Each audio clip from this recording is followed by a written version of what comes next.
ከተማ አላደገም። ከተማ አደገ ሲባል ዌልዝ ተፈጠረ ማለት ነው። ኢንፍራስትራክቸሩ ተሻሻለ፣ የአስተዳደራዊ አገልግሎት ተሳለጠ፣ የሥራ ዕድል ሰፋ፣ ደሞዝ ጨመረ፣ ኑሮ ተሻሻለ ማለት ነው። አንድ ጊዜ ጀምረው ነበር አስጣልናቸው ተረባርበን እንደ ሲንጋፖር አዲስ አበባ እንደ ሲንጋፖር እናደርጋለን ምናምን። ሲንጋፖር መብራቷ ከመውጣቷ በፊት እኮ የሥራ ዕድልን ያስፋፋችው ኳሊቲ ኦፍ ላይፍ ነው ያሻሻለችው። የሰራተኛውን ብቃትና ገቢ ነው የጨመረችው። ኢንፍራስትራክቸር ነው ያስፋፋችው። ምን ኢንፍራስትራክቸር ነው ያስፋፉት ከመብራት በስተቀር? መብራት መንገድ ላይ ከማውጣት በስተቀር ፎቶ መነሳት። he is crazy እኮ እኔ ኦሮምኛ አንዳንዴ ስለዚህ ሲነሳ የምናገረው ነገር አለ። እስቲ ኢማጂን አንተ ልጅ ሆነህ እናቴ ፊትን ቀብታ ወይ ደግሞ ቅባት ቀብታ አሰማምራ ምናምን ሁሌ ወደ ባዶ ነው። ትምህርት ይገባል። ሰው መጀመሪያ ቤዚክ የሆነው ከተሟላለ በኋላ ነው ስለ ቁንጅና ስለ ውበት እኮ ሰከንደሪ ኢሴንሻል አይደለም። እና አሁንም ደግሞ ሊከራከሩ ይፈልጋሉ። እንደዛ ከሆነ ታዲያ ለምንድን ነው አሁን የማዳበሪያ ፋብሪካ ልንሰራ ነው በቃ የኢትዮጵያ የግብርና ችግር ሊፋታ ነው ብለው ከፍ አድርገው እኛም እኮ ያያልን የነበረው ምንድን ነው ከመብራት ብልጭልጭ መብራት ይልቅ ከሪዞርቶች ይልቅ ትውልድን የሚለውጠው ምንድን ነው? ትውልድን የሚለውጠው የኢኮኖሚው መሸጋገር ነው። የግብርና ልማት እየሰፋ ሄዶ ተረፈ ምርት እዛ ሰርፕለስ ተፈጥሮ የማኑፋክቸሪንግ ሴክተሩ እየሰፋ ሲሄድ በግብርናው ላይ የተሰማራውን ወጣት ወደ ማኑፋክቸሪንግ አስገብቶ ከዛ ሰርቪስ ሴክተራችን ሲሰፋ ኢኮኖሚያችን ፋውንዴሽኑ እየሰፋ በስራ ላይ የሚሰማራው ሰው የሚያገኘውን ገቢ እየጨመረ ሲሄድ ነው። ሀገር ማለት ህዝብ ማለት ነው፣ ሰው ማለት ነው። የዛ ሀገር ዜጎች ሀብታቸው እየጨመረ ብቃታቸው ዕውቀታቸው እየጨመረ ሲሄድ ሀገር አደገ እንላለን። ለሀገር መሰረት የሚሆነው ለምሳሌ ገርድ ወይም ደግሞ ህዳሴ የሀገር መሰረት ነው። ምክንያቱም ጂኦፖለቲካሊ የተሻለ ቦታ ላይ ያስቀምጠናል፣ ለሚቀጥለው ትውልድ ይጠቅማል። ለዛ ነው የሀገራችን ዜጎች ከላይ እስከ ታች ተረባርበው ራሳቸው አቅም ይሄን ሊሰሩ የቻሉት። ምክንያቱም ከትውልድ ጥቅም አለው። የአውራ ጎዳና ላይ በልጅልጅ መብራት ለዛውም አንድ አመት የማይቆይ የቻይና አርቲፊሻል ዛጋ ተክሎ ለሚቀጥለው ትውልድ ምን የሚጠቅመው? ሪዞርቱን እንውሰደው። እነዚህ ሪዞርቶች ለምሳሌ ሪዞርት መስራት አለበት ሀገራችን ውስጥ። ሪዞርት ግን የግሉ ባለሀብት ሊሰራው የሚገባ ነው። ኢኮቱሪዝም ይችል በለለና ላቆ ስለ ኢኮቱሪዝም ይናገራሉ። ፈረንጅ ሀገር ነው አንተ ምን የምትኖረው? ፈረንጅ አፍሪካ የሚሄደው ምን ሊያይ ነው? ሁለት ነገር ለማየት ነው የሚሄደው። ታሪካዊ ቅርስና ተፈጥሯዊ መስህብን ነው ለማየት የሚሄደው። ቤዚካሊ አራዊቶችንና ታሪካዊ ቅርስን ለማየት ነው የሚሄደው። ኢትዮጵያ ቱሪስት የሚመጣው ሶፍ ዑመርን ለማየት፣ ፋሲለደስን ለማየት፣ አክሱምን ለማየት፣ ላሊበላን ለማየት ነው። ፈረንጅ የሚመጣው የባሌ ተራሮች ወፍን፣ የሰሜን ተራሮችን ዋሊያ ለማና ያላ ለማየት ነው እንጂ የሚመጣው ሪዞርት ለማየት ሪዞርት በየኮርነሩ ያለው ስማ ሪዞርት እንትንም ሃይቅማ እኮ በየኮርነሩ አለው። ያሻሽቶ እኮ ነው በሀገሩ የሌለውን አውሬ ለማየት በሀገሩ የሌለውን የታሪካዊ መስህብ ለማየት ነው የሚመጣው። ምን ሼም የለም እንዴ? ላሊበላና ዘግቶ ጎንደርን ዘግቶ ሶፍ ዑመር መሄድ አይቻልም በሴኩሪቲ ምክንያት። አክሱም መሄድ አይቻልም። ግን አሁን ወንጪ ቢውል ቦታ ለአንድ ባለሀብት ቢሰጠው አሳምሮ ይሰራዋል። ጥሩ ነው። ወንጪ ላይ ያ ሁሉ ግርግር ተደርጎ በቃ የኢትዮጵያና የኦሮሞ ትንሳኤ ምናምን ተብሎ መንግስት የሚወስደው ሰው ብቻ ነው እዛ የሚሄደው። በዛም ላይ አሁን በቅርቡ የምንሰማለው የሲንቄ ባንክ የሚባለው ለአንድ አርቲስት 20 ሚሊዮን ፕሮሞት እንድታረግ 20 ሚሊዮን ሰጣታሉ። በአመት እኮ 20 ሚሊዮን አያመጣም ቦታው። አሌላ ከላ ቢዩቲፉል ፕሌስ ጓደኛዬ ሄዷል። አንድ ባልደረባ አምና ሄዶ ነበርና በጣም ቆንጆ ነው። ግን በግለሰብ ነበር መሰረት ያለበት። በወር 2-3 ሰው ቢሄድላቸው ምንም ገቢ ስለሌለው ብድግ አድርጎ ለዚህ ለፈረደበት ኤርላይንስ አስረክቦ ኤርላይንስ አሁን ወጪውን እየቻለ ነው ማለት እና የቱ ነው ለትውልድ የሚጠቅመው? ለትውልድ የሚጠቅመው ግብርናችንን ማዘመን፣ አውራ ጎዳናዎቻችን ማዘመን፣ የባቡር ሀዲዶች የንግድ መስመሮቻችን ከዳር እስከ ዳር ከመተማ አዲስ አበባ፣ ከጋምቤላ አዲስ አበባ፣ ከመቀሌ አዲስ አበባ የባቡር መስመሮችን መዘርጋት፣ የግብርና ምርቶቻችን በፍጥነት ለምሳሌ አቮካዶ አሁን ኢትዮጵያ ውስጥ ፖፑላር እየሆነ ነው። በቅርቡ ሳናገራቸው ነበር አቮካዶ ላይ እየተሰማሩ። ችግራቸው ምን እንደሆነ ታውቃለህ?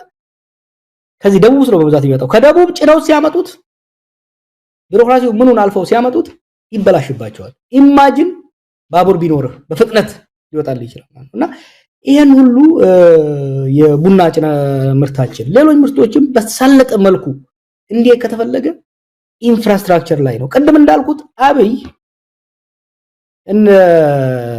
ይሄ የጣለው ይሄ በአቋራጭ ሀብታም እንደሚሆኑ ሰዎች ኢትዮጵያን በአቋራጭ ሀብታም ማድረግ የሚችል ይመስለዋል። ኢትዮጵያ ሀብታም የምትሆነው ግብርናዋ ሲዘምንና ምርታማነቱ ሲዘምን ሲጨምር፣ የማኑፋክቸሪንግ ሴክተራችን ተስፋፍቶ ወጣቱን ማቀፍ ሲጀምር፣ የፋይናንሻል ሴክተራችን እየተጠናከረ ሲሄድ ብቻ እንጂ ድህነትን የማጥፋት ሳይሆን ድሃን የመደበቅ ስራ እኮ ነው ኢትዮጵያ ውስጥ የተካሄደ ያለው። መብራቱን ብልጭ አድርጎት ከኋላ ያሉ ፍርስራሽ ቤቶች እንዳይታዩ ረጃጅም አጥር አድርጎ ድህነትን መደበቅ። እንዲህ አይነት ነገርማ ድህነትን መደበቅ ድህነትን ሊያጠፋ አይችልም። እንግዲህ ጀዋር ምናልባት ሰሞኑን የኮሚኒኬሽን ቢሮ ኃላፊው ዶክተር ለገሰ ቱሉ አብይ ላይ ያተኮራችሁ ለማለት ይመስላል። ያው ጠቅላይ ሚኒስትሩን በስም አልጠቀሰም፣ ግለሰብ ላይ ያለ ጥላቻ ነው እንጂ ልማቱ አይን የሚደበቅ አይደለም፣ በደንብ የሚታይ ነው። ስለዚህ ግለሰብ ላይ ያነጣጠሩት ይሄ ከጥላቻ የመነጨ ነው በሚል እሱን ተውት አትንኩት አይነት ጽሁፍ ጽፏል። ያው የለገሰ ቱሉን ጽሁፍ ብዙ ጊዜ የምንመለከተው እንደ አንድ ቃል አቀባይ አድርገን አይደለም፣ የራሱን ስሜት ብቻ የሚዘረግፍበት ነው በማህበራዊ ሚዲያው ላይ። ግን እንዴት አየው? የግለሰብ ጥላቻ ነው ወይስ አብይ ላይ ባለ የግል ጸብ፣ አብይ ላይ ባለ ምናልባት ሁላችንንም በዚህ ይኮንኑናል አብይ ላይ ባላችሁ እንጂ ልማቱ ጠፍቷችሁ የሚታየው ነገር አጣችሁት አይደለም ይላል። ደው እዚህ ላይ መልስ መስጠት ይቻል ይሆን? አሁን አክቹአሊ የሆነ ነገር ካጠቁ በኋላ ከዛው ከቤት 4 ኪሎ አካባቢ የተነገረኝ ስለ ኦቪድ የጻፍኩት ነገር ነበር፣ ያወጣሁት ዶክመንት ነበር። ኦቪድ የሚባል ካምፓኒ በ2013 እንደ ኢትዮጵያ ማለት የዛሬ 4 ዓመት ተመስርቶ በ500,000 ብር ተመስርቶ አሁን 15 ቢሊዮን ዶላር አለኝ ይላል። ስለ ኤፈርት ነበር አይደል? ኤፈርት አንፌር በሆነ መልኩ ማርኬቱን ዶሚኔት አደረገ ብለን ስንታገል ነበር ድሮ። ኦቪድ አሁን ኤፈርት ሆኗል። የዛ ካምፓኒ አንዱ ኦነር ዮናስ ይባላል። ሁለተኛው ወይዘሮ ሰበሪ ናቸው። አይታወቁም፣ የሉም። እና ምንድነው ሩመር ነበር ከተማ ውስጥ ሳይለንት ፓርትነሩ ፐብሊክሊ የኛ ስትራቴጂክ ፓርትነር ጠቅላይ ሚኒስትር ቢሮ፣ ከንቲባ ቢሮ፣ የፌደራል ቤቶች ይላል። ያለምንም ጨረታ ነው ኮንትራት የሚያሸንፈው። ዶላር ለሌሎች ሪዘርቭ ሲደረግ ቅድሚያ ለነሱ ነው የሚሰጠው። ምንድነው የበኩር ልጅ ያደረገው ብለን ስንጠይቅ ለካ ከአብይ ጋር ፓርትነር ናቸው። ያው ከሙስና ነፃ ነን ሃይማኖተኛ ነን ብለው ስለሚሉ ያቺን ነጋስ አረግ ነው አሉ። ይሄ ሁሉ ነገር የመጣው ያም ሆነ ይህ አብይ ላይ እናጣጥራናል። አሁን እናጣጥራለን። አንደኛ የሀገሪቷ ጠቅላይ ሚኒስትርና የሀገሪቷ ድሮ በምን ላይ ነበር ስናጣጥር የነበረው? በህዋት ኢህአዴግ ላይ ነበር ስናጣጥር የነበረው። ዋይ ወሳኞቹ እነሱ ነበሩ፣ ለጥፋት ተጠያቂዎቹ እነሱ ነበሩ። አብይ የአንድ ፓርቲን አገዛዝ ወደ አንድ ግለሰብ አገዛዝ ቀየረው። ስለዚህ ኢትዮጵያ ለሚፈጠሩ ጥፋቶች ዋና ወሳኙ እሱ ስለሆነ ተጠያቂ መሆንም ያለበት እሱ ነው። አንዱ ይሄ ነው። ሁለተኛ ስትራቴጂካሊ ለምን ነው እሱ ላይ የምናነጣጥረው? አብይ በኦሮሞ ፕሮቴስት ጫንቃ ትግል ስልጣን ያዘ፣ በኢትዮጵያ ስም እየማለ ስልጣኑን አጠናከረ።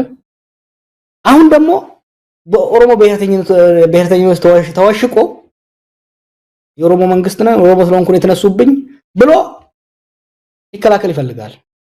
ልጅ ሆነን ታቅ እንደሆነ አንዳንድ ልጆች አሉ በድንጋይ ወርሮ ሰው ይመቱና ሮጠው ቤታቸው ውስጥ ይገባሉ። አንተ ተናደድና ቤቱ ላይ ድንጋይ ስትወረውር ቤተሰቡን በሙሉ ታስቆጣለህ።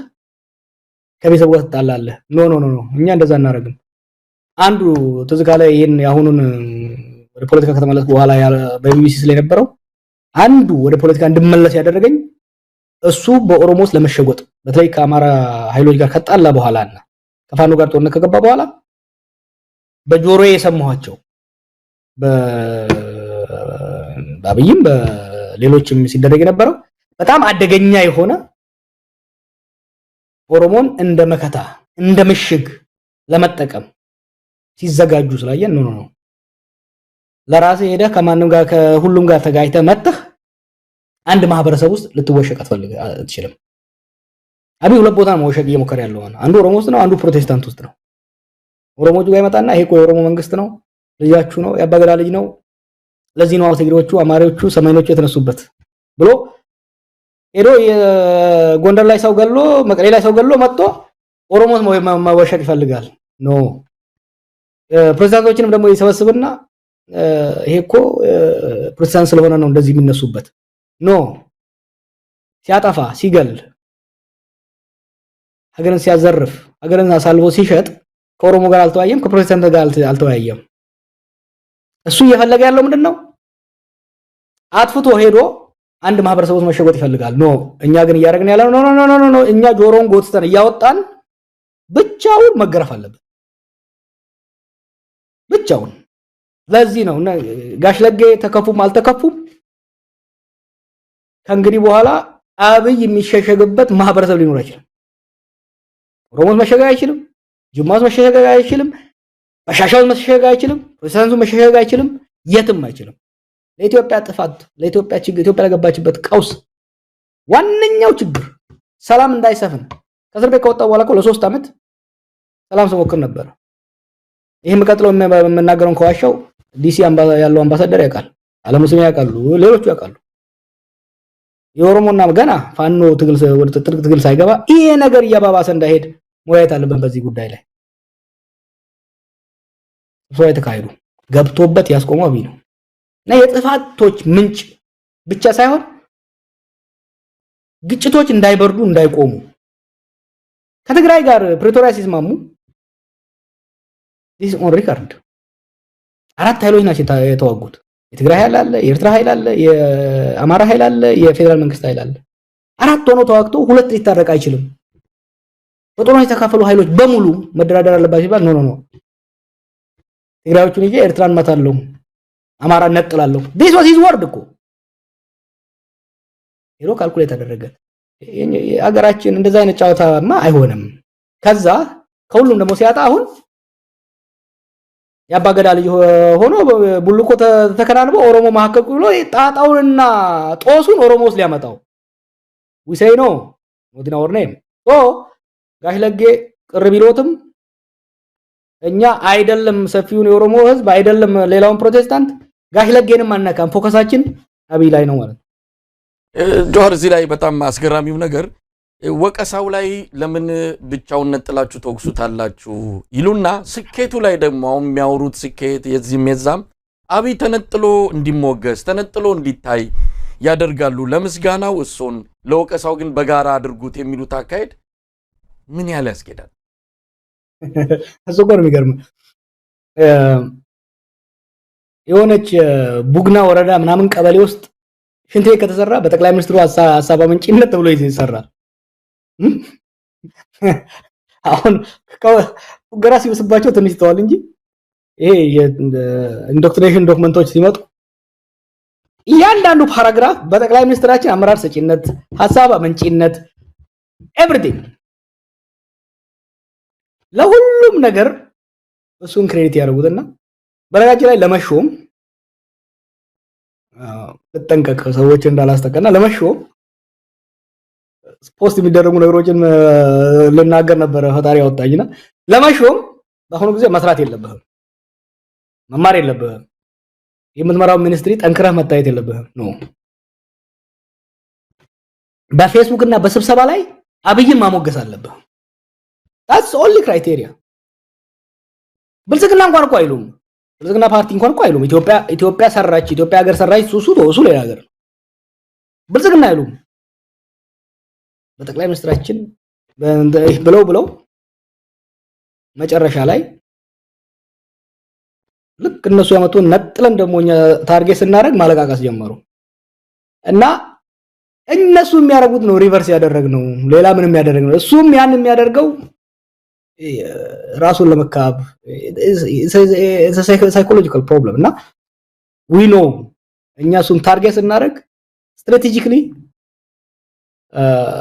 የሳይኮሎጂካል ዋርፌር ኤሌመንት አለው ከማህበረሰብ ተደብቆ ማህበረሰቦችን ለማጋጨት ያለውን እድል ለማጥበብ በነገራችን ላይ ሰሞኑን የሚያደርገውን ተመልከት ሶማሌና ኦሮሞ ለ7 ዓመታት ሰላም ነው የኖረው በአዲስ መልኩ ኦሎፍሰን በአንድ ሳምንት ውስጥ ከቦርዶዴ እስከ ሞያሌ ግጭት ተቀሰቀሰ ወለጋ ውስጥ ድሮ ሸኔ ብሎ ራሱ በመሰረተው አማራ ሲጨፈጨፍ ነበር አሁን ደግሞ ፋኖ የሚባል ራሱ ያኔ ያደራጃቸውን እንደገና እነሱ ደግሞ አሁን አምጥቶ ኦሮሞችን ያስገድና ሰሞኑን ምረምጮት ፋኖ ኦሮሞን ጨፈጨፈ ያኔ ሰው ሳይነቃ ሸኔ ኦሮሞ አማራን ጨፈጨፈ ብለው ሰውን ሲያስቆጡ እንደነበሩት አማራውን ሲያስቆጡ እንደነበሩ አሁን ደግሞ ኦሮሞን ለማስቆጣት ሰሞኑን ይሄ ፋኖና ወይሌ ተወያዩ እኛም ደግሞ ተወያየ ይህቺ ብቻ ለማፍረስ ስለፈለገ ይሄን ያደርጋል በኦሮሞስ መካከል በአማራ መካከል ጎንደርና ጎጃም በኦሮሞ መካከል ጎሳዎችን ዞኖችን እንዲህ ለማድረግ ይሞክራል ያበይ ምሽግ ኢትዮጵያ ነበር ኢትዮጵያ ለቆ አሁን ኦሮሞ ስለመግባት ነው ኦሮሞስ ደግሞ ስንወጥረው አይተ እንደሆነ ጅማ ነው የሚሮጠው ጅማ እኮ ልዩ ተጎጂ እንጂ ልዩ ተጠቃሚ አይደለም ጅማ ውስጥ ያለውን ጭቆና ይከኑ ብሊቤት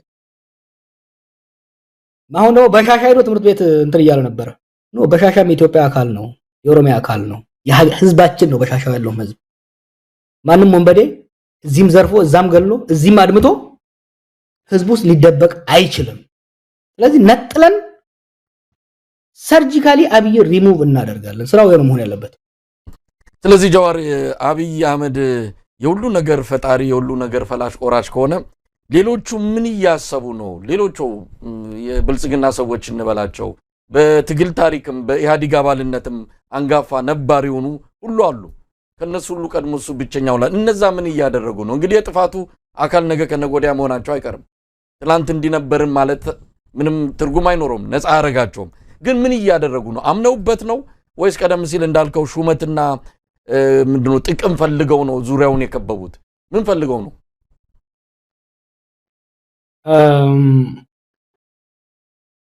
እሺ እነኚህ እኮ ሰርቫይቫሊስቶች ናቸው አንደርስታንድ አታርጋቸው ስለካለህ ለ27 ዓመታት ለ26 ተኩል ለህዋስ ይላላቁ ከርመው ህዋት መውደቋን ሲያቁ ከኛ ቀድመው ህዋት መውቀጥ እኛ በዱላ ስንገርፋ በዘነዘና የጀመሩት እነሱ ናቸው ካልኩሌት ያደርጉ ነው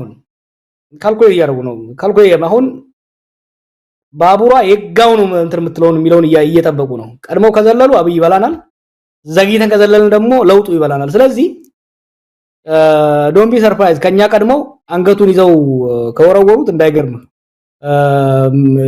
ለዚህ ተቋሚ ብዙ ነገሮች አሉ በወታደራዊ ኃይል ውስጥም በሌሎች ኃይሎች ውስጥም በሁለት ልትከፍሉት ይችላል አሁን ስርዓቱ ውስጥ ያለውን ሰው አንዱ ኦፖርቹኒስት የሆነ በተለይ ደግሞ ከ2018 ልምድ በመነሳት በመጨረሻው ሰዓት በባከነ ሰዓትም ቢሆን የለውጥ አካል ሆኜ የለውጥ ሻምፒዮን ሆኜ የለውጡ ባቡር የፍለፊት ተቀማጭ ተሳፋሪ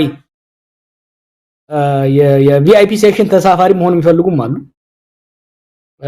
ሌሎች ደግሞ ይዘውዬ ሂዝ ሞር ኦፍ ላያቢሊቲ ዛን አሴት ሀገርን ማፈራረስ ብቻ አይደለም ጠቅሞናል ብለን እንድዘርፍ ፈቅዶልን ዘርፈን በእጃችን ያዝናትን ራሱ ሳንበላትና ሳናጣጥማት ሊወድቅ ነው ይዞን ሳይወድቅ ሀገርን ይዞ ሳይወድቅ መላልንበት ይገባል የሚሉ ኃይሎች ናቸው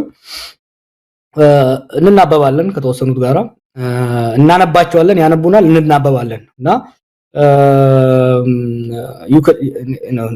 ይሄ የኢህአዴግ ትርፍራፊዎችን you have to admire them when it comes to retail politics ጎዞ ናቸውና I think they will make the right choice ለሀገርና ለህዝብ እንኳን ባይሆን ለራሳቸው ወደፊት ዕጣ ፈንታ ሲሉ በቅርብ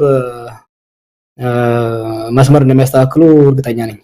ምናልባት ጃዋር ወደኋላ ላይ አንድ ከዚህ ጋር የተያዘ ምክንያቱም ያንዴም የኢህአዴግን ሰዎች ወደፊት ይዞ የሄደው ለውጥ ነው ተመልሶ ኢህአዴግን ያነገሰውና አሁንም እንደነዚህ አይነት ሰዎችን ተመልሰው ፊት መሪ ሆነው እንዳይመጡ ምን እየተደረገ ያለ ጥንቃቄ አለ የሚለውንም ወደኋላ ላይ አነሳለሁ። ግን እንደው ከቀይሮ ጋር በተያዘ ጃዋር አንተም ሌሎችም የኦሮሞ ሊቃን የሚሉት ነገር አለ። በአብይ ዘመን ኦሮሞ የተጎዳበት ሌላ ዘመን የለም። በጣም ከፍተኛ ጭቆና የኦሮሞ ሕዝብ መከራ እየበላ ያለው ከበፊተኞቹ ይልቅ አሁን የከፋ ነው ትላላችሁ። ያንን ዘመን የታገለ የአብይ አህመድ መንግስት እንዲመጣ ያደረገ ህወሓትን አከርካሪውን የሰበረ ከሌሎች ከነፋኖም ጋር በመሆን የቄሮ ትግል ዛሬ ሁሉ መከራ ሲደርስ የት ገባ? እናንተ ያኔ እኛም እናውቀው በኋላ ላይ ናቢ መጣው አንተን ሆነ ሌሎችንም ዋጋችሁን ለማሳነስ ከቄሮ ጀርባኛንን ያለ ነው የሚል ታሪክ አምጥተዋል። በእርግጥ ያኔ በተለያዩ ማህበራዊ መድረኮችም በብዙ ነገር የቄሮ ልሳን የቄሮ ትግል ዋና ምልክት ሆነ ትታይ የነበረው አንተ ነህ። ዛሬ ቄሮ የት ነው ያለው? የሁሉ መከራ ኦሮሞ ህዝብ ላይ ሲደርስ እንደው መረጃው አለ? የምታውቀው ነገር አለ? በቄሮና በኦሮሞ ታጋዮች ላይ እኮ ጦርነት ከተከፈተ 6 ዓመት አት ሚኒመም 6 ዓመት አብይ መጀመሪያ መምታት የጀመረው መጀመሪያ በተለይ ደግሞ የኢትዮጵያን ካባት ለብሶ እኛም ጥሩ የሆነ ሌላውን ለማስረዳት በቂ ጊዜም አልነበረንም፣ በቂ ስራም አልሰራንም። ከዛ የተነሳ የኢትዮጵያን ካባ በመልበስ የቄሮን አስፈሪ ሰይጣን አስመስሎ በማቅረብ ከ2018 ጀምሮ ከ2019 ጀምሮ ከፍተኛ የስቴቱ የሀገር መንግስቱ በትር መጀመሪያ ያረፈው በእኛ ላይ ነው፣ በቄሮ ላይ ነው። እና ያ ምት የፈጠረው እንትን ትራውማ የፈጠረው ያቅም መዳከም ቀላል አይደለም። እሱን አምነን መውሰድ አለብን። ለዛ ነው ላለፉት አመታት ራሳችንን መንግስት መገንባት ነበረብን። ዝም ባልኩበት ጊዜም አንዱ ስንሰራ የነበረው ቄሮ አሁን በመንግስቱ ውስጥ የገባ አለ ስራ መስራት ስላለበት ለሚቀጥለው ለውጥ ራሱን ለማዘጋጀት በየቦታው የገባ አለ። በተለያዩ ተቋማት ውስጥ ጫካ ያለ በመሩ አመራር ስር በእስር ቤት ያለ አለ። የተገደለ ደግሞ በጣም ብዙ ነው። ኦፍ ኮርስ እድሜውም ሄዷል። እንግዲህ 7 ያኔ 17 የነበረ ዛሬ 24 ነው። ዛሬ ያኔ 25 የነበረ ዛሬ 30 ምናምን ነው። አዛውንት ነውና ከስርም እየወጣ ያለ አለ። ሆኖም ግን አሁን የሚደረገው ትግል በቄሮ ብቻ የሚደረግ አይደለም። በነገራችን ላይ እኔ ወደ ፖለቲካው ስመለስ እነሱ የጠበቁት እንደ ድሮው ቄሮን አደራጅቼ ቄሮን አነቃቅቼ መንገድ ማዘጋ መስሏቸው የሚያውቋቸውን ቄሮዎች መግዛት ወይም ማሰር፣ ማፈን፣ ማታለል ላይ ነው ፎከስ ያደርጉት። አሁን ኢትዮጵያ ያለችበት ችግር በቄሮ ብቻ ሊፈታ የሚችል አይደለም። በአንድ ቡድን ሊፈታ የሚችል አይደለም።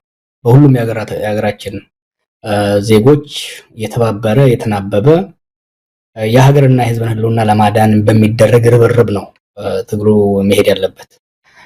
ቄሮ ያካበተው ልምድ አለ። ሌሎች የትግል አደረጃጀቶች ያካበቱት ልምድ አለ።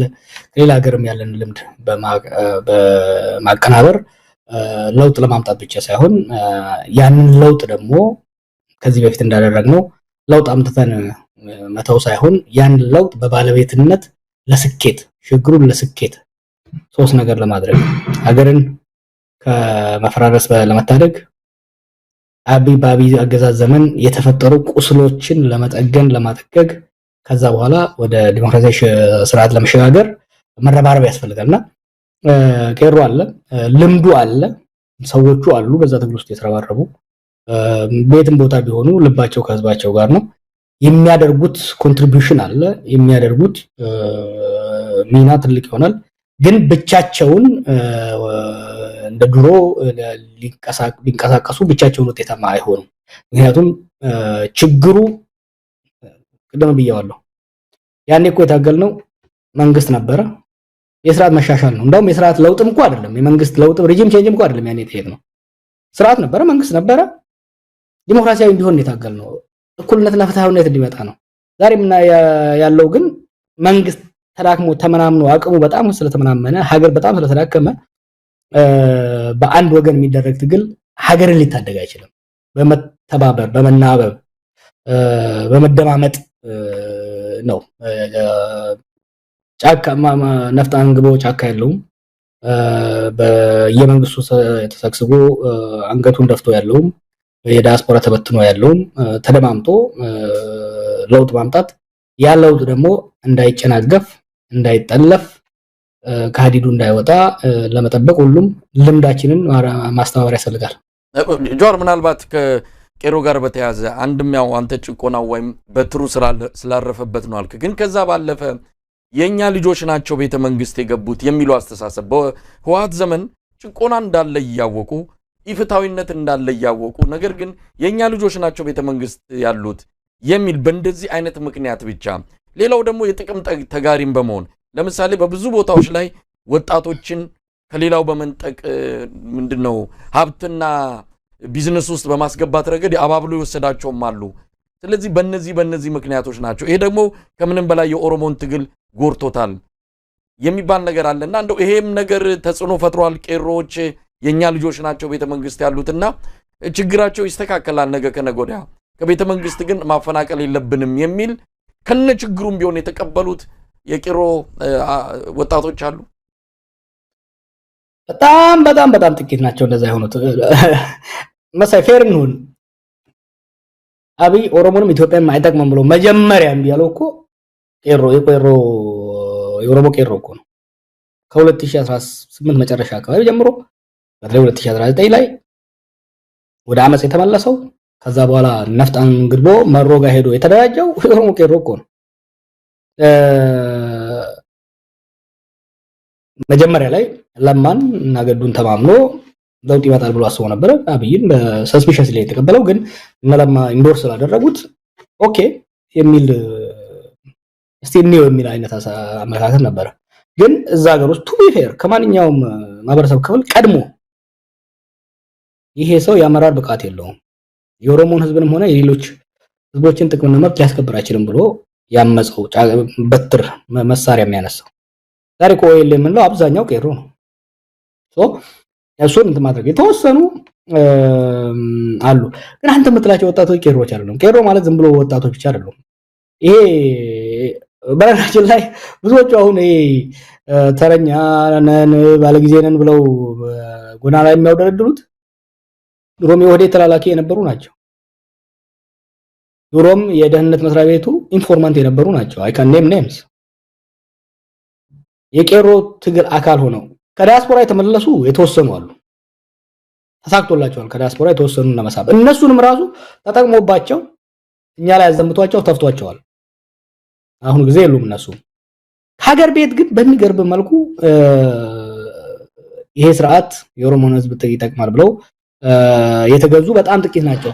ሆኖም ግን ካለው የኑሮ ውድነትና ካለው የሀገራችን ኢኮኖሚ ጫና አንፃር ጎንበስ ብሎ ስራ ይዞ ተመሳስሎ የሚኖር ብዙ አለ። ተነሳስሎ የሚኖር ይሄ ስርዓት ግን የኦሮሞን ህዝብ ጥቅም ያስጠብቃል ብሎ ያሰበ በጣም ጥቂት ነው። ይኸውልህ ፌዙ እኮ ነበረ ወደ ኋላ ለማ የኦሮሚያ ፕሬዝዳንት በነበረበት ወቅት በተወሰነ ደረጃ ቄሮች ወደ መንግስት ገብተው ነበር። ለማ ከኦሮሚያ ከተነሳ በኋላ የማስወገድ የመመንጠር ስራ ነው የሰራው እና መልሶ ከዛ በፊት አሮጌ ኦህዴድ የምንለው መልሶ የመሰክሰክ ስራ ነው የተደረገውና አሁን እነሱ ብዙዎቹ አሁን ቄሮ የሚመስሉት ከተማን የሚያጣብቁት በየመናኸሪያው ሰው ሲዘርፉ የነበሩ የትግሉ አካል ያልነበሩ ኢንፋክት በደህንነት መስሪያ ቤቱ ስር ተደራጅተው ሰው ሰልፍ ሲወጣ ሰውን ሲደበድቡ ሲበጠብጡ የነበሩ ልጆች ናቸው። አሁን በወጣት ስም ወይም በቄሮ ስም የሚታዩት አብዛኛው ቄሮ ግን ወደዛ አልተቀላቀለም። ኢንፋክት አብዛኛው ቄሮ ጫካ ነው የገባው። ጆዋር እዚህ ወደ ወቅታዊ ሁኔታዎች በተለይ እናንተ ወደምታደርጉት እንቅስቃሴ እንምጣ። እንግዲህ ጆዋር አሁን በሌላ የፖለቲካ እንቅስቃሴ ውስጥ ነው ያለው። ጆዋር በፊት የጎሪጥ ከሚታያቸው ጋር አሁን ተቀራርቦ እየተነጋገረ ነው።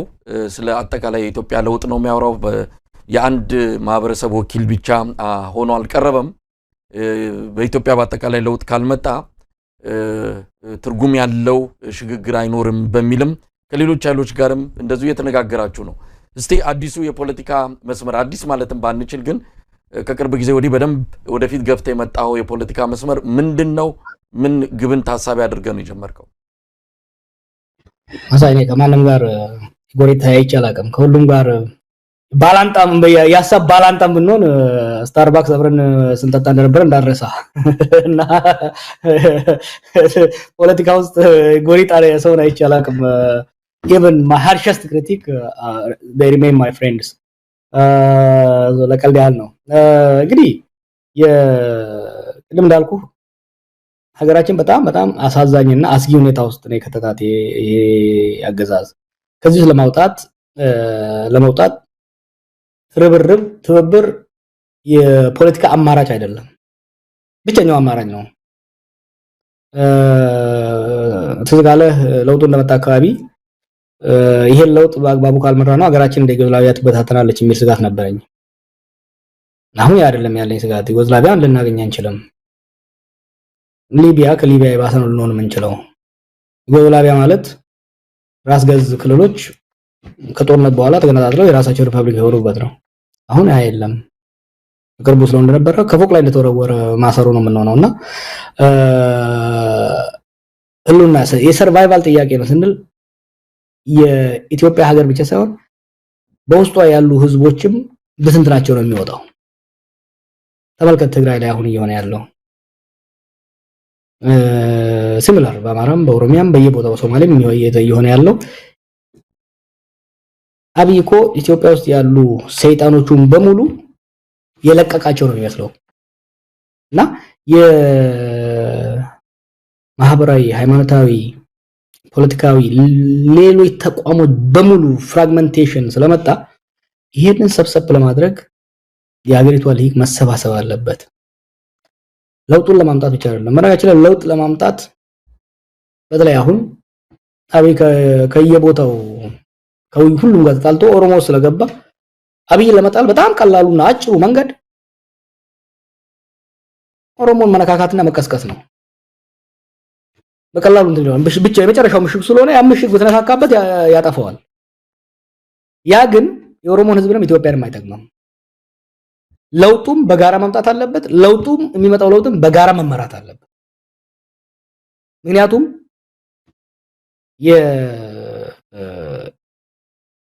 የፖስት አብይ ከስልጣን ከተወገደ በማግስቱ ያሉ ቀናቶችና ወራቶች ለህዝባችን በጣም በጣም ወሳኝ ናቸው ዛሬ ህዝባችንን በጣም የሚያሰጋው ሰው ሞትን ተለማምዷል ችግርን ተለማምዷል በጣም እያሰጋ ያለው ይሄን ሁሉ ችግር እያለ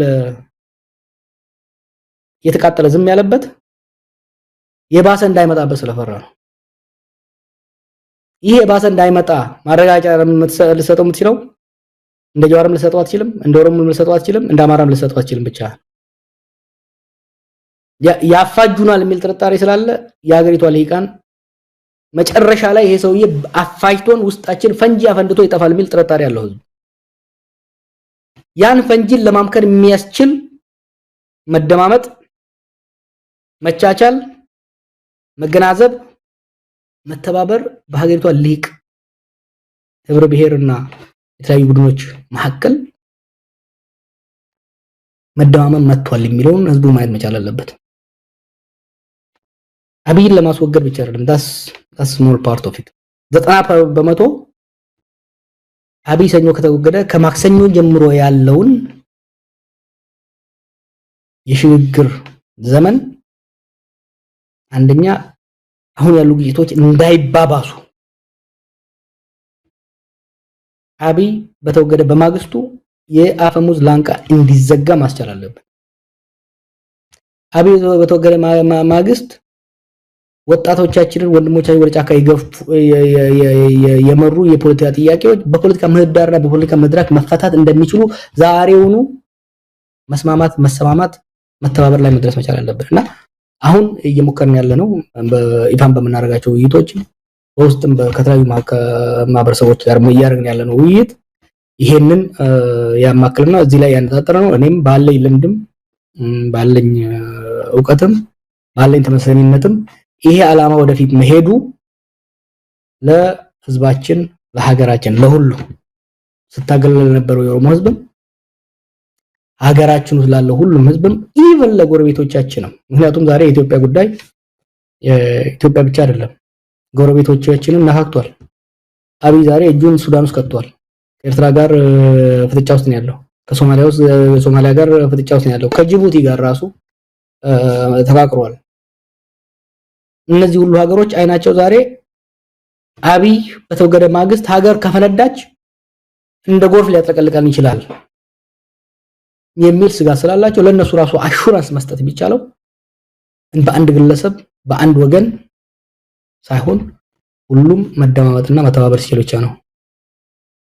ምናልባት ጀዋር ሰሞኑን ስብስብ አድርጋችሁ የሀገር ተቆርቋሪዎች የተፈጠረው ነገር ህልውና አደጋው አሳስቧችሁ በጋራ ከተለያየ ቦታ የመጣችሁ ኢትዮጵያውያን መክራችኋል። ነገር ግን ያንን ምክክር ተከትሎ የህዝቡንም አስተያየት ለመስማት ሞክረናል። ያው ብልጽግናው መንደር የነበረው ጫጫታ የሚጠበቅ ነው፣ ብዙም የሚያስገርም አይደለም። ነገር ግን አንዳንድ ወገኖች ያው በፖለቲካ እምነት ያስፈልጋል፣ እናንተም ብቻ የኦሮሞ ሊቃንም ብቻ ሳይሆን ሌሎችንም ጭምር በፊት ከነበራቸው አንጻር አይተው እምነት መጣል አንችልም የሚል ነገር ያነሳሉና የዚህ ችግር አይገጥማችሁም? አንዳንድ ጊዜ ቀና አስባችሁ ብትመጡም የእምነት መጓደል ካለ ይህንን ነገር እንዴት እናስተካክለዋለን? ይዛችሁ የመጣችሁት ነገ ከነጎዲያ ተመሳሳይ የአብይ አህመድ ዘመን ተመሳሳይ የህወሓት ዘመን ላለመሆኑ ዋስትና የለንም ብለው የሚሰጉ ወገኖች አሉ።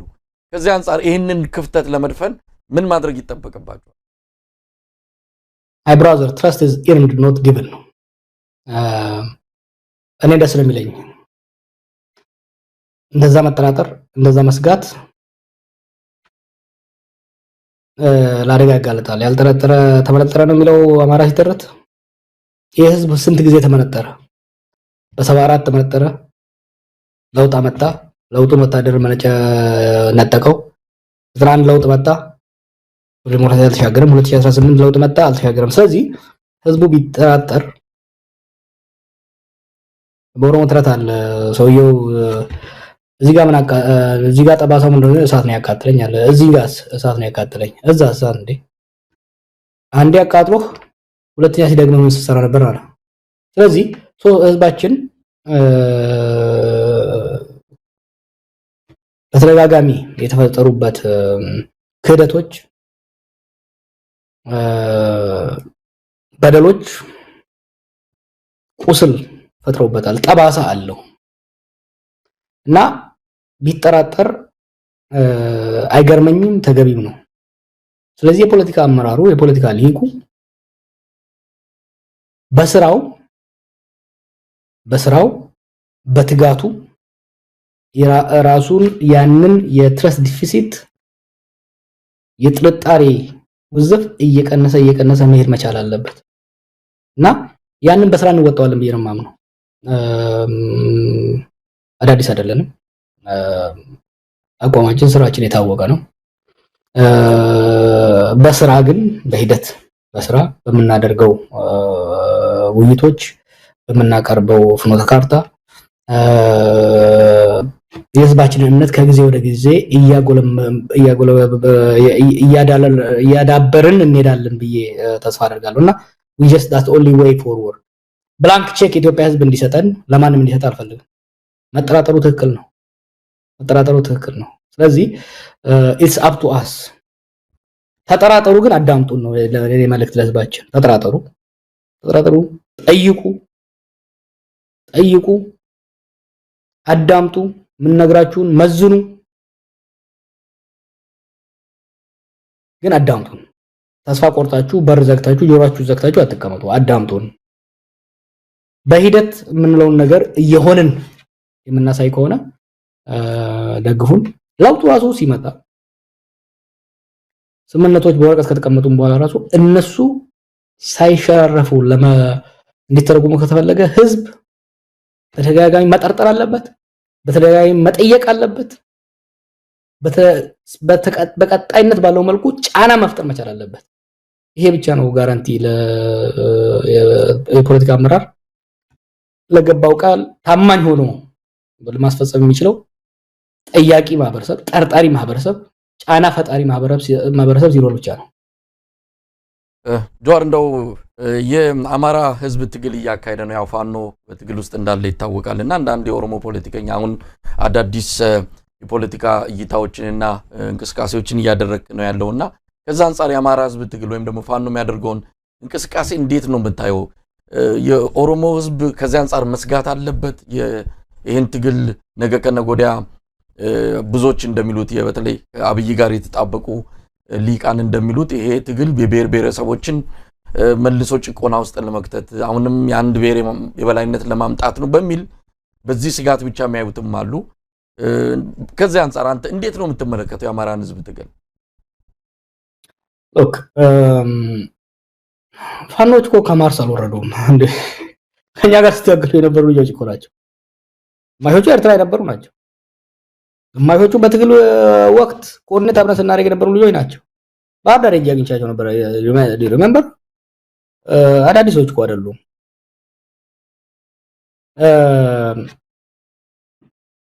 በተለይ ደግሞ ከትግራይ ጦርነት ከፕሪቶሪያ ስምምነት በኋላ ክህደት ተፈጸመብን የሚል ስሜት ውስጥ ገብተው ልዩ ኃይሉን ለማፍረስ የተሄደበት ሂደት ሁሉም ነገር ንዴት ውስጥ ስላስገባው ሪሜምበር ገና ፋኖ ጠመንጃ ይዞ ጫካ ሳይገባ ከነያስ ቤት ጋር ኢንተርቪው ሲሰጥ ፋኖ ትጥቅ መፍታት አለበት የሚል ነገር እና ቢሲ ያመጡ ነው። መጀመሪያ አይምሮ መፍታት መፍታት አለበት። የነፍጥ መፍታቱ ነፍጥ ማስቀመጡ ቀላል ነው። መጀመሪያ ተካርኩ የሚለው ስሜት ለጥቃት ልጋለጥ ነው የሚለው ስሜት ካልተፋቀ በስተቀር ነፍጥ ለማስፈታት መሄዱ ወደ ግጭት የሚያደርሰው እያልኩ ስናገር ነበር።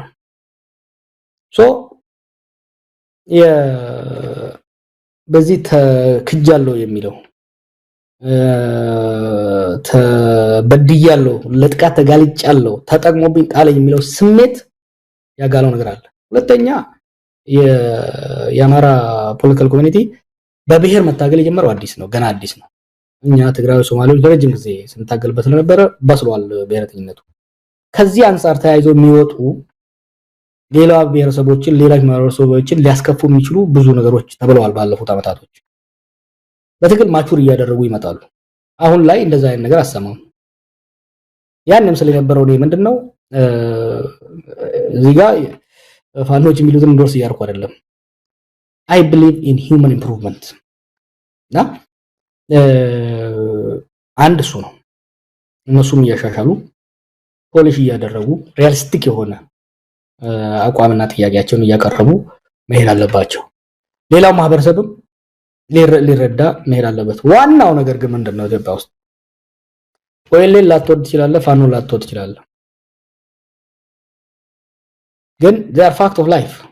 ለምሳሌ እኔ የሰላማዊ ትግል ወይም ደግሞ የህዝብ እምቢተኝነት ትግል ስልት አቀንቃኝ ነኝ።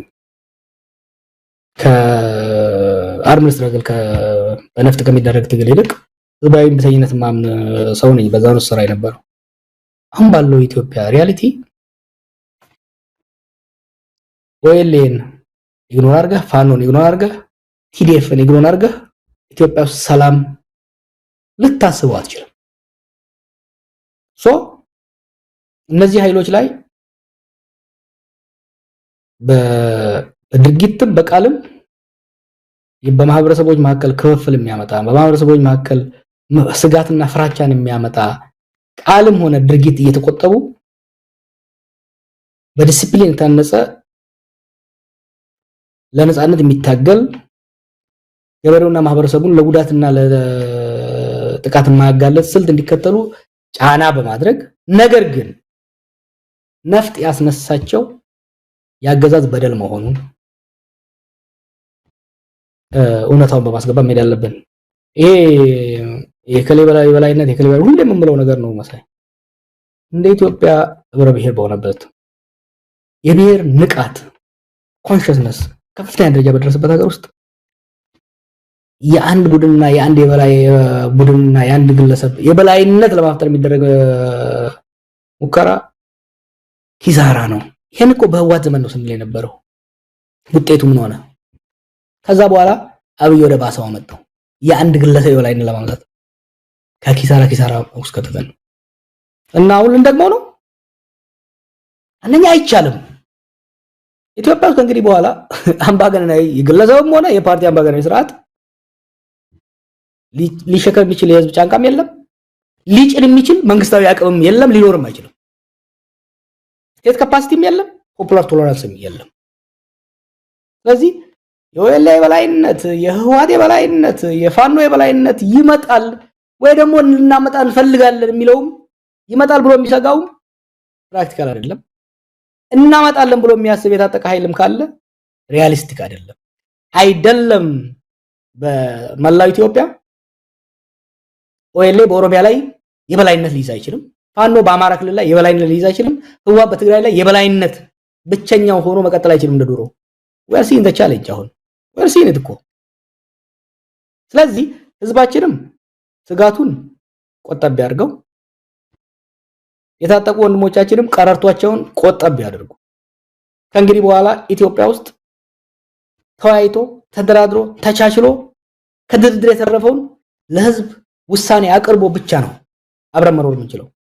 ይሄ ነው ሰሪ ጆር እንደው ይህን ጥያቄ ሳላነሳ አላልፍም። ይሄ ምክክር ኮሚሽኑን በተመለከተ ነው። እንግዲህ ምክክር ኮሚሽኑ አንድም በእናንተ ላይ ከሚቀርቡት ትችቶች አንዱ አገዛዙ በዚህ ደረጃ ርቀት ሄዶ ነገሮች በንግግር በምክክር ይፈቱ ብሎ በአርማዶ ድረስ ሰዎችን እየላከ በዚህ ደረጃ ከፍተኛ ርብርብ እያደረገ እናንተ ሌላኛውን መንገድ ነው የመረጣችሁት በሚልም ትወቀሳላችሁ። እናንተንም በዓለም አቀፉ ማህበረሰብ ለማሳጣት የምክክሩን ኮሚሽን እንቅስቃሴ እንደ አንድ መሳሪያም እየተጠቀመው ነው። ስለ ምክክር ኮሚሽኑ ምንድነው ያንተ መረዳት?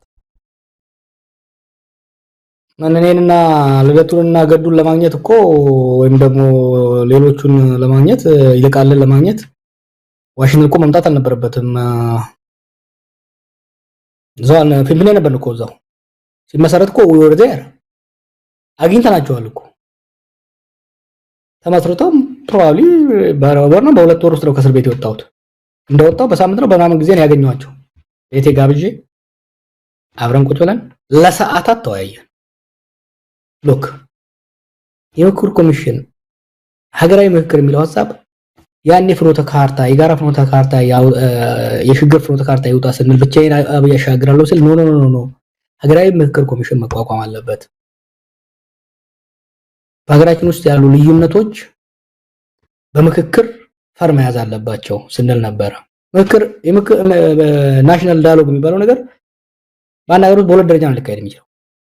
አንዱ ግጭት ለማስቀረት የፖለቲካ ጦዘትና ውጥረቱ ሲበዝ ያንን ለማለዘብ ወደ ምክክር ኮሚሽን ትሄዳለህ።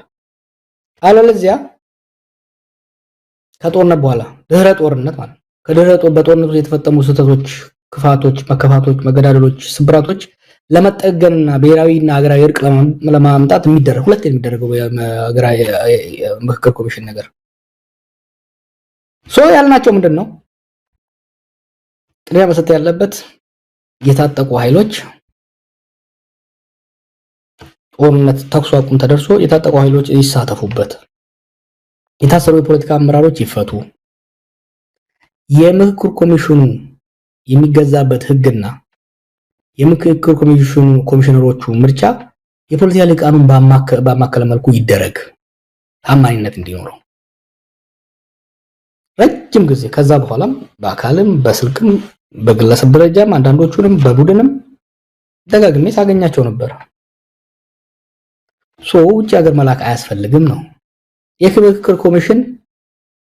ፕሮፌሰር መራን እንደሚለው ዴድ ኦን አራይቫል ገና ከጅምሩ ነው የሞተው። አብይ የምክክር ኮሚሽን የሚፈልገው አንድ ነገር ብቻ እኮ ነው፣ ሲስተሙን ከጠቅላይ ሚኒስትር ወደ ፕሬዝዳንት መቀየር ነው። ይሄን ደግሞ ለምን እንደሚፈልግ ታውቃለህ? የዓለም አቀፍ ስብሰባ ስትሄድ በስታተስ ነው የምትቀመጠው። ንጉስ የሆኑ ሰዎች ፖዲየሙ ጋር ይቀመጣሉ፣ ፕሬዝዳንቶች ይቀመጣሉ፣ ሄድ ኦፍ ስቴት መጀመሪያ እንቀመጥና ሄድ ኦፍ ገቨርንመንት እና ጠቅላይ ሚኒስትሮች ከፕሬዝዳንቶች ራቅ ብለው ነው የሚቀመጡት። ሶስተኛ ረድፍ ላይ ነው የሚቀመጡትና ይሄን ያየሁት ዊሊያም ሩቶ ኬንያ ላይ ባለሲመቱን ሲያከብር እንግዲህ የሌሶቶ ነው ስዋዚ 1 ሚሊዮን ማትሞላ ሀገር ንጉስ ፖዲየሙ ጋር ቁጭ ብሎ 130 ሚሊዮን ሀገር የሚመራው ጠቅላይ ሚኒስትር ጫፍ ላይ አስቀመጡት። እንግዲህ ፕሮቶኮል ነው። አበዳሉ ጥሎት ነው የወጣው። አብይ ምክክር ኮሚሽኑ ነው የሚፈልገው ሰው እንደሚያስበው የኢትዮጵያን ሌሎች ምናምን ባንዲራ ያለውን ኮከብ በአደይ አበባ ለመቀየር ከጠቅላይ ሚኒስትር ራሱን ፕሬዝዳንት አድርጎ ፖዲየም ላይ ቀረብ ብሎ ለመቀመጥ ነው ለመቀየር የሚሄደው። ይሄን ፋሲሊቴት ለማድረግ የሚሄድ ምክክር ኮሚሽን ላይ መሳተፍ ምን ዋጋ አለው? ኢትዮጵያ ምክክር ያስፈልጋታል። እናደርገዋለን። እየተወያየን ነው። ሽግግሩ ወቅት ላይ at what stage ምክክር ማድረግ እንዳለብን፣ በምን ደረጃ ላይ ድርድር ማድረግ እንዳለብን፣ በምን ደረጃ ላይ ፉክክር ማድረግ እንዳለብን እያስቀመጥን ነው። ፍኖተ ካርታ እየነደፍን ነው። በውይይት እናደርገዋለን። እውነተኛ የሆነ ገና ከጅምሩ ዓላማውም አሳታፊ በሆነ አጀንዳዎች በሚቀረጹበት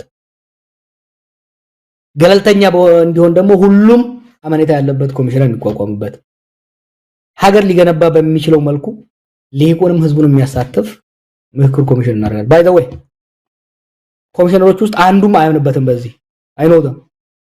አሁንም አወራቸዋለሁ። አንዳቸውም ይሄ ምክክር ኮሚሽን ኢትዮጵያን ይጠቅማል እንደውም ይጎዳል ብለው ነው የሚያምኑት። ግን ከተለያየ ምክንያት የተነሳ ቀጥለውበታል። እኔ ኢትዮጵያ ውስጥ የቃቃ ጨዋታ ተካፋይ መሆን አልፈልግም። ለዚህ ነው እንጂ በግለሰብ ደረጃ አከብራቸዋለሁ። ግን እነሱም ያውቃሉ፣ ሁላችንም የምናውቀው ነገር ነው። ጆር በመጨረሻ እንግዲህ ሌላ ጊዜ ያው በሰፊው እንገናኛለን። ይሄ የመገናኛ የመጀመሪያ ምንድነው መጋረጃ መግለጫ ቃለ መጠይቅ ነው። ወደፊት በሰፊው እናወራለን። ስለ ትናንቱም ልናወራ የምንችልበት መድረክ እንደሚኖር እጠብቃለሁ። ግን ዛሬ በዋናነት የሰሞኑን ወቅታዊ ሁኔታዎች በማንሳት ነው ያገኘው። እንደው የምትለው ነገር ካለ እንግዲህ ግርግሩ ጩኸቱ በዝቷል። አዲስ ዓመት አሁን ጳጉሜ 5ቱም ቀናት ስያሜ ተሰጥቶላቸው እንግዲህ ሰፊ የሆነ ፕሮፓጋንዳ ስራ እየተሰራ እንዳለ ነው የምንሰማው። ኢትዮጵያ ስንደውል አንዳንድ ቦታዎች ላይ ምንም የሚሰሙት ነገር የለም። የመንግስት መገናኛ ብዙሃን ስለማይከታተሉ ስላለው ግርግር እኛ እንጂ የምናውቀው እዛ መሬት ላይ ያለው ሰው ብዙም አያውቅም። ሆነም ቀረም በዓል ደርሷል። አዲስ ዓመት ነው። አብይ አህመድ ከፍተኛ ስራ እየሰራ ነው የፕሮፓጋንዳ ላይ። ምን እንጠብቃለን? መልእክትም ካለ በመጨረሻ ዩሲ አንዳንዴ እኮ ግንዛቤ ማነስ አስቸጋሪ ነውና እንዲህ አይነት ወከባ መጀመሪያ ስልጣን ስትይዝ ይሄ ሃኒሙን ኤራ አለ አይደለም? ያኔ አቢማኒያ ኢትዮጵያን ትላለ የተባለ ጊዜ የዛ ጊዜ በእንዲህ አይነት ወከባ የሰውን አይምሮ ሰርቀህ ችግሮቹን እንዲረሳ ታደርጋለህ። ይሰራል። ከዛ ኢንኩምበንሲ የሚባል አለ። አንድ ቡድን አንድ ፓርቲ ወይም አንድ መምራር ስልጣን ላይ ሲወጣ መጀመሪያ አካባቢ ላይ በወከባ ምክንያቱም ሰው በስራ ሊመዝንህ አይችልም። ምንም አልሰራህም እስካሁን በቃል ብቻ ነው የሚመዝንህ። ስለዚህ ቃላት እየደረደርክ ተስፋ እየደረደርክ መደመር መቀነስ እያልክ ልትሸውደው ትችላለህ ህዝብን። 2 ዓመት 3 4 ዓመት 5 ዓመት በላይ ካለፈ በስራ እየገመገመ ይመጣል። ቃላትህን ከስራ ጋር አሁን አይደለም 5ቱን ጳጉሜ 365ቱን ቀን 24 ሰዓት ቢለፈልፉ ማንም አይሰማቸውም። ምክንያቱም በተጨባጭ ሰው ኑሮን እየኖረ ነው ያለው። አብይ ወጥቶ ሚራክል ኢኮኖሚ ሲል ቤት ውስጥ ዳቦ አጣ የምታለቅስ ህፃን አለች፣ ወተት አጣ የምታለቅስ ህፃን አለች። ልጁን ትምህርት ቤት መላክ ያልቻለ፣ ልብስ ጫማ መቀየር ያልቻለ፣ ቡሌ የሚበላ አስተማሪና ዶክተር አለ። ፕራክቲካሊ አብይ በፕራክቲካሊ ተፈትኗል። አይደለም እንደ አብይ ሀገርን ያፈራረሰ ሰው ተውና በዲሞክራሲያዊ ሀገር በሆነ ሀገር ውስጥ ኢንኩምበንት ስትሆን ኢቭን ውጤታማ ኢንኩምበንት ራሱ ስትሆን ቃልህ ድጋፍህ እየቀነሰ ነው። የቃል ዋጋው እየቀነሰ ነው የሚሄደውና አይ ዶንት ቲንክ ብዙ የሚያዋጣ አይመስለኝም። ስልጣን ትይዛለህ፣ አንድ አገዛዝ አሴንዳንስ እንለዋለን። ከዛ ኮንሶሊዴት ታደርጋለህ ወይ በጉልበት ወይ በህዝብ ፈቃድ። ከዛ ፕሪዘርቬሽን ውስጥ ገባለህ። ከዛ ዲኬይ ነው የሚያደርገው። አብይ በ7 ዓመቱ ከኮንሶሊዴሽን ወደ ዲኬይ ነው ሄደው። የስርዓቱ ኢኮኖሚያዊ፣ የጸጥታ፣ የፖለቲካል ዲፕሎማሲ አንድም ማህበረሰብ አብይ የኔ ነው ብሎ አብይ የሚተማመንበት አንድ ማህበረሰብ የለም ፖለቲካ ማህበረሰብ ኮንስቲትዩንሲ የለም ሊተማመንበት የሚችል የሴኩሪቲ ኃይል የለም ሰዎችን ሊገዛም ሆነ ህዝብን ሊያታልልበት የሚችል የኢኮኖሚ አቅም የለም so he is in decay ብንቶ ይወርቃል ይሄ 50 30 20 ምለው ነገር አለ ብንቶ ራሱ የሚወርቅ ስርዓት ነው so ይሄ ወከባ ብዙም አያሳስበኝም እኛም ስራችንን እንሰራለን ዲፌንሲቭ ላይ ናቸው እነሱ 85ኛ ደቂቃ ውስጥ ነው ያለነው ወይ ሜቢ ከዛ በላይ በየሰከንዷ ጎሉ ላይ ማኖ ይነካሉ because we are keeping pressure on them እኛ ኳሷን ማስገባቱን እንቀጥላለን መጨረሻ ላይ ፊካው ይነፋል ከፊሻው በኋላ ደግሞ ሌላ ነገር ይመጣል ማለት ነው አመሰግናለሁ መሳይ it's good to be back with you በጣም አመሰግናለሁ ጃዋር እንግዲህ ተገናኝተናል ወደፊትም በኢትዮጵያ ወቅታዊ ጉዳይ ላይ በተለይ በእናንተ እንቅስቃሴ